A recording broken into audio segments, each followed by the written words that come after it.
Om Swastiastu. Halo anak-anak semua, bagaimana kabarnya hari ini? Semoga selalu sehat ya di tengah pandemi seperti ini. Kemudian tidak lupa Bapak mengungkapkan kepada anak-anak untuk tetap berada di rumah, dan kalaupun anak-anak ingin berkeluar rumah, jangan lupa memakai masker dan tetap jaga jarak agar anak-anak tetap sehat dan tetap semangat mengikuti pelajaran. Untuk pertemuan kita kali ini, kita akan membahas tentang bilangan bulat. Nah, anak-anak kelas 4 sudah pernah belajar tentang bilangan bulat. Jadi kali ini Bapak tinggal mengulangnya saja. Nah, sebagai pengenalan, ada beberapa hal yang Bapak sampaikan pada kesempatan ini, yaitu pertama, mengenai pengertian bilangan bulat.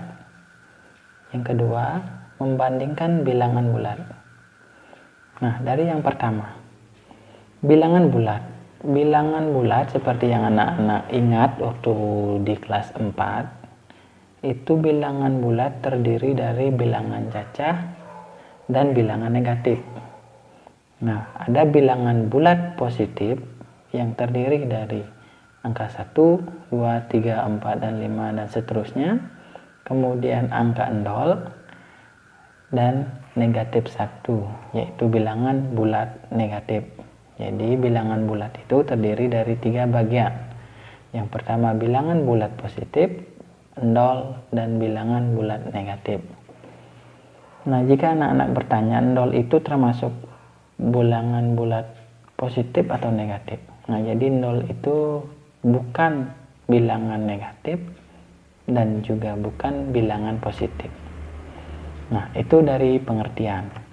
Kemudian jika anak-anak ingin membandingkan, kalau jelas jika membandingkan, anak-anak pasti mencari nilainya. Nilainya mana yang lebih besar atau lebih dari, kemudian mana yang kurang dari.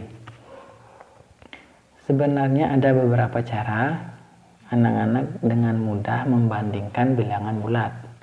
Yang pertama, anak-anak bisa menggunakan garis bilangan, yaitu semakin ke kanan atau jika tempatnya di sebelah kanan, berarti angka tersebut lebih besar dari yang di sebelah kiri. Jadi pada garis bilangan semakin ke kanan nilainya itu semakin besar. Nah, untuk lebih jelasnya anak-anak simak video Bapak berikut ini.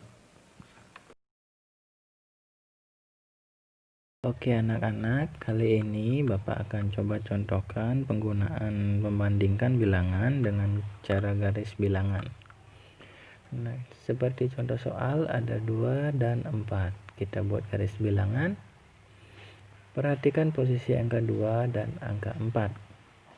Jadi angka 4 itu berada di sebelah kanan. Jadi semakin ke kanan nilainya semakin besar.